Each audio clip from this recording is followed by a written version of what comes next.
well, you've organized the details around the passage. You try to correlate it all into the main point of that particular text, but you still have to synthesize this back to the whole. Remember, when we dealt with literary context, a book has a main theme, and that theme might be broken down into building blocks, and you have to build up those building blocks to get to the book, and within all these building blocks, there are other ideas that all connect and that build up those main blocks. And so what our job is not just to understand, hey, I got that one line right there. I understand that one idea. It's also to say, okay, this is how it fits in the section, and this is how it contributes to the main idea of the book. This is incredibly important to finish the job in this way, not just to get all the small details, but also the big picture. Don't lose the trees in the forest, in other words. You got to get the whole thing. And you might say, well, why? What's so important about this? Well, I can think of two major importances. First, it will set the trajectory of your passage. If you understand the passage in the big context, you understand it in detail, but you also understand it in the big context, it sets the trajectory for how this passage will apply to your life. So this is a very important exercise. Even more, if you don't get the big context, if you don't link it all back together carefully, you could actually be misdirecting a particular piece of information. You could be actually still taking something out of context. Here's a good example on just a totally non-biblical scale. My wife one time told me, because our son was really good and she wanted to reward him, on the way home to buy a car, a Hot Wheels car for our son. And she mentioned that there was a sale and she wanted me to buy this certain kind of Hot Wheels car because it was on sale. So I went to Walmart, general convenience store, kind of big conglomerate store, and I went there and I was in the process of purchasing this car. It was on sale, just like she had instructed, and I was going to bring it home. Well, on the way home, we're talking, and I felt pretty happy because I had followed her instructions to a T. I had said, I'm going to buy this color car, I'm going to buy this kind of car, it's going to be on sale. I mean, phrase by phrase, word by word, I'm 100% accurate. And on the way home, I was just telling my wife about, I'm a good husband and father now. I followed your instructions really well. And she said, why is it taking you so long to get home? I thought, what?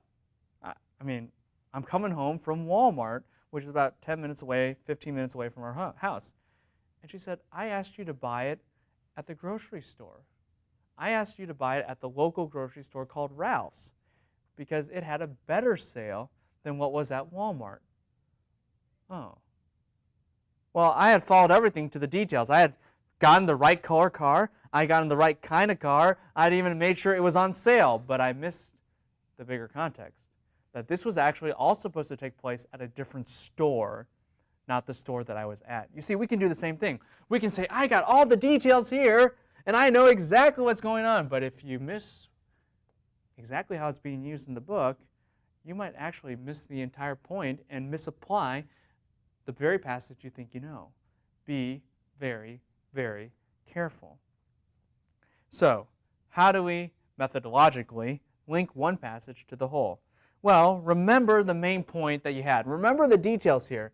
I'm not trying to say ignore the details of the passage. No, the previous lecture was important. You need to know everything possible that you can know that God allows you to understand in this text. You got to plummet the depths. But you then, don't forget that, and that's step number one. But step number two is then link it back to the bigger context. How do we do that? First, remember literary context. Remember literary context. Connect this back to that big section of the book. Connect it back to the big section of the book. How does maybe a section right here connect with all the different sections that make up this bigger chunk of the book? Those are the kinds of questions you're asking. How does this paragraph or this sentence link to the paragraph, to the chapter, maybe to multiple chapters in a book? Those are the kinds of questions you need to ask second of all. Remember the main point, link it back to the sections. This involves heavily the literary context analysis you did previously. But don't forget, number three, remember that this section of the book links to the whole of the book. So you're thinking, okay, how does my passage contribute? What is its unique product and result on the rest of the section of the book. This section has this kind of main idea, this main topic. How does my section, or how does my subsection link to that?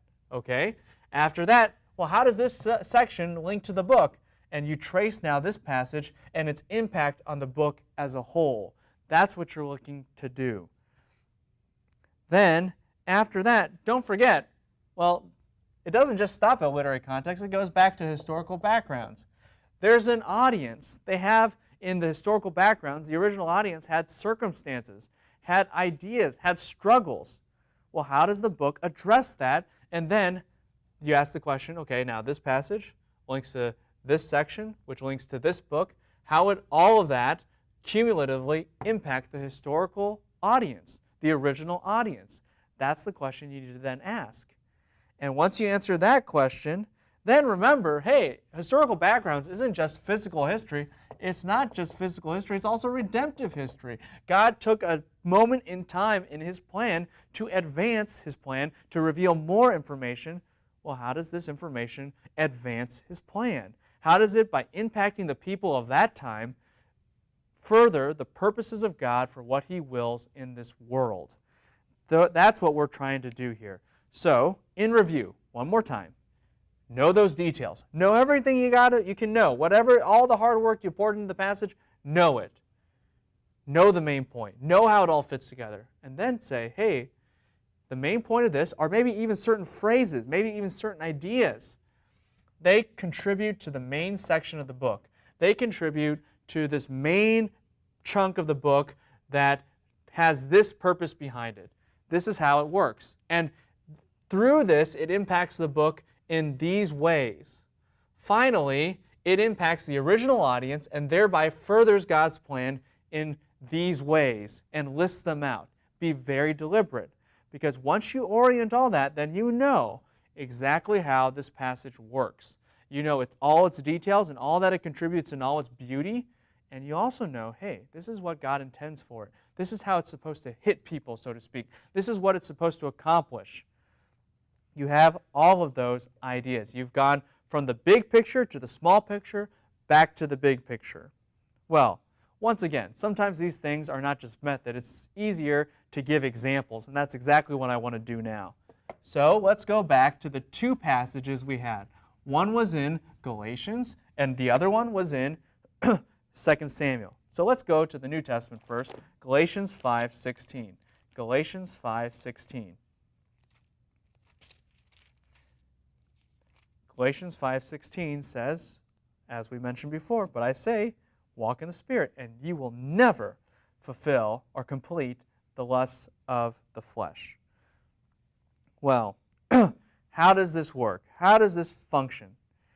Starting in chapter 5, moving all the way through the end of chapter 6, Paul provides a practical section for what he has been discussing. You see, remember, Galatians is a letter, and so Paul begins his letter with an introduction, with a greeting. That's in the opening part of chapter 1. And then in that greeting, he begins to provide kind of a testimony. Sometimes we call it a narration of what is going on in his life and how that proves that the gospel is absolutely true, accepted by all, and the nature of that gospel. And so there's this gospel vindication that happens, as well as the gospel vindication's implications on matters that he had discussed with Peter. This is found in chapters 1 through 2.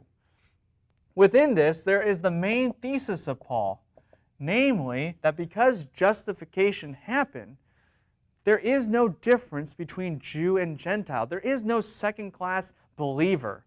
Everyone stands right with God. You don't need the law to make you more perfect. That's not the point of the law. That's the thesis. It's found at the end of chapter 2. Well, you got to prove that thesis. So Paul, in chapters 3 and 4, offers the proof for that thesis and says, look, the way the law has always functioned, it never could save you. It could never make you perfect. It could never give you the blessings. Only Jesus could do that. And Jesus, in what Jesus does, you have to be consistent. If you began in Jesus, then you got to finish in Jesus. If Jesus justified you, then he must sanctify you. That's the point. Well, in chapters 5 through 6, Everyone's asking, okay, Paul, you've told us what it isn't. You told us that the law doesn't do this, that there is no division thereby ecclesiologically, but then what are we supposed to do? Well, chapters 5 and 6 show the practical implications of this. Well, what is it? If it's not the law, if it's not legalism, and it's not licentiousness, then what is it supposed to be? It's supposed to be Spirit-led. It's supposed to be spiritual. That's Paul's point. That's the nature of sanctification. On the practical level, it is spiritual. And once again, the phrase then, but I say, in verse 16 is highly important because it provides officiality. It provides Paul's definitive statement of what the nature of sanctification is. I didn't just make that up. Paul has already walked us through that in context. Paul has already demonstrated to us in the flow of his book that this is the key practical implication of the entire discussion. You don't keep do's and don'ts. You might do that in the end, but rather, at the core of it, at its foundation, this is a spiritual work of God. Our responsibility is to make sure that our lives are continually saturated in the ministry of the Holy Spirit through the Word of God. That is the nature that Paul says is where true sanctification takes place. Well, even more than this, we start to see some big implications then. Okay, we see this is the practical implication of everything Paul has been saying here about the nature of sanctification. That's kind of the book. This is practical, so we understand its section. We understand the book because it's dealing with sanctification. This is the practical outworkings, the practical thesis of the entire book. Well, how does that impact then the physical history, the original audience? The original audience would have known, it's not because we keep the Mosaic law that makes us good, even after we're justified. It's not the Mosaic law that makes us better. It's not the Mosaic law that makes us able to receive God's promises. That's not what's going on. We need to walk by the Spirit. Well, what then happens on the redemptive historical level? Why did God choose this opportunity to proclaim this message? What's His intent? It shows us, God shows us in history that this book then becomes central in our understanding of the nature of sanctification, a nature of what it means that Christ will continue the work. How you began is how you finish. Galatians chapter 3, verses 1 following. Well, what is the nature of sanctification? Well, this verse now turns into something much, much bigger. It's not just, hey, how do you practically live? We just got to walk by the Spirit. It's not just, hey, that's how sanctification, that's how we resolve the tensions with the law and libertarianism or liberty or licentiousness or whatever you want to call it. It's not just that. It's not just, hey, physical history people, the original audience, you don't need to keep the law. Be filled in the Spirit. It's bigger than that. This is the way God says sanctification works in the current age. If you want to be sanctified, if you want to live a holy life, it's not by keeping do's and don'ts. It's not by external conformity to any ruling standard. It's not because you just do things that God will bless you. That is not the idea at all. And consequently, just because you're freed now and you're forgiven doesn't give you a license to do whatever you want. That's also not what God is saying. Rather, if you really want to be a spiritual person, then you got to be a spiritual person. This is the practical bottom line. This becomes a very important statement because it's the official statement. And we're not just saying official for the Galatians. We're not just saying official to resolve theological issues in this book. We're saying it's official for your life of how sanctification works. That's how official it is. That's how big it is. And I hope by showing you, hey, this is how it all fits through all these different layers of context, you start to understand, I can see how this would directly apply to my life. I see how this is moving, and I see how I need to re-understand or understand better or remind myself to understand sanctification in this light.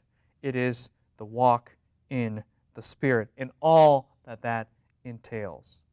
Well, that's Galatians. And let's talk about 2 Samuel now. 2 Samuel chapter 1, verse 2. With this whole business of this man coming to David and giving him a trial, a test. Well, how does this all fit into the book? Like we said before, 2 Samuel, basically chapters 1 through 5, provide an account of proving that David is the right man for the job. Right man for the job. That this is the real line of kings. This is what makes one qualified to be in the line of kings. God has shaped him throughout all the trials in 1 Samuel to lead to the conclusion that this is the right guy for the job. Well, within this, David has to go through a series of tests. We know that. And one of these tests is introduced in verse 2 of chapter 1. Chapter 1, verse 2. That's the passage we're looking at right now. Well, so we see, okay, look, this is what makes David good. He is the man who actually follows what God said, as opposed to this man's suggestion that he should take the crown on his own because this man bows and worships David. That's the nature of the test. Are you going to follow God? And you're going to submit to him as king? Or are you going to follow man? That's the issue that the Davidic king must face. David answers that he's going to follow God. That's what happens in the rest of the chapter. And this begins then to solidify the nature of test, the capital K-I-N-G, God as king versus man. That's the issue. That's what proves fundamentally that David's right for the job. But we see this in the big picture of the rest of the book of 2 Samuel. What causes David to be disqualified? When he starts to follow man rather than God. When he starts to follow his own desires and his own abilities not to see through situations like Bathsheba, for example, and instead he turns his back on God, and God then has to judge him.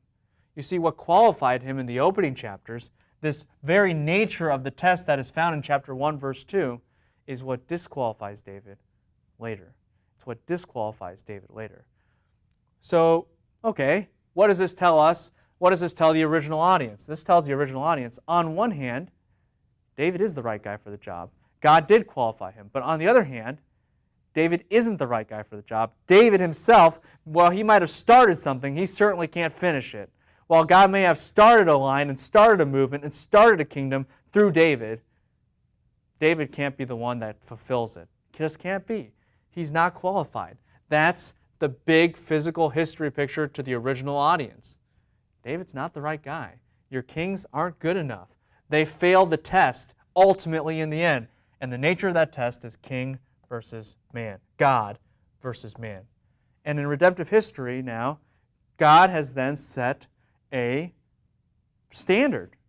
He set a standardized test, you could put it. Like your SATs, but a little better, more powerful.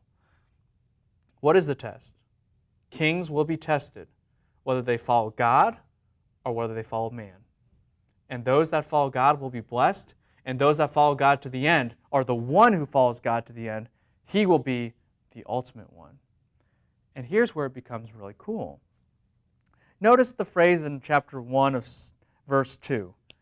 What's the main idea? This man falls and worships David. And like we said, the test concerned, this man is trying to say, in all this guise of innocence, can I manipulate you, David, by falling and worshiping before you? Can I offer this out to you so that you will follow me, you will follow my advice, you will follow man's way instead of God's way? That's the nature of it. This action is involved in this lure to get David to move away from following God. It's interesting if you do kind of a word study, grammatical study on this word falling and worshiping, the two words. You know where they come back? If this is the official test in redemptive history, you'd expect Jesus to go through this test too. Not because David predicted that Jesus would do it, but because this has become, in history, the standard test. This has become the test of the king. Well, where would you expect this to happen? Where was Jesus tested or tempted? During the temptation in the wilderness, Matthew chapter 4. And isn't it fascinating? In Matthew chapter 4,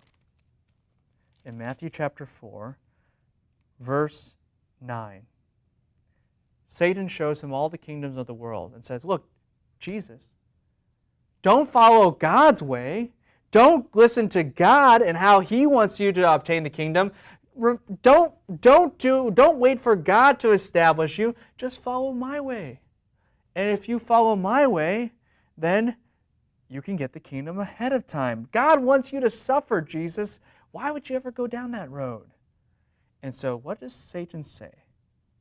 I'll give you everything if falling down you worship me.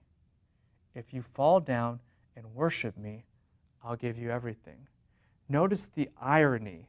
The first time, this Amalekite guy falls and worships David to lure him away from God. And now, once again, you have a figure named Satan offering and associating himself with falling down in worship to allure Jesus away from following God the Father. But the difference couldn't be any more stark. Where David ultimately fails this test. David cannot become the perfect king. Jesus wins. Jesus conquers. Jesus tells Satan to depart, and Jesus overcomes the test. Where all kings have failed in the past, Jesus proves he is the truest, the most perfect, the ultimate, the final, the definitive king of them all. So yeah, small phrase, fall and worship. Seems like no big deal at first. But then you understand, hey, this sets the nature of the test. And no king can keep the test. That's part of the whole book. And in redemptive history and in physical history, this test becomes kind of the standardized test for all kings. Well, if you understand this text, then you understand Matthew 4 a lot better and what's going on in the temptations. You see, these temptation narratives, they're not just about how you can overcome temptation. They have an agenda. Matthew has an agenda. And his agenda is to prove something about Jesus. And he says, remember David? He failed. Jesus wins. That's powerful. That proves he's glorious. That proves he's the best and the most perfect and the most wonderful king of them all. He is the King of kings, very literally the King of all kings. Well, what we've seen in this lecture, we've seen that, hey, it's not just enough to get all the details. Do you need them? You better believe it. But you need to see how these details correlate to the big picture, how they connect from themselves to the passage, to the section of the book, to the book itself, to how the book impacts the original audience, what it communicates to them, and then how God is using that in redemptive history. You got to link it back up to the big picture. We started with the big picture, we went down all the way to the word level, but you got to put Humpty Dumpty back together again, so to speak. Put it back up to the big picture. That's going to provide practical applications as well as redemptive historical implications, the implications on God's plan. When you do that, then you have the full picture, the full intent of the author before us that we need to live out and understand.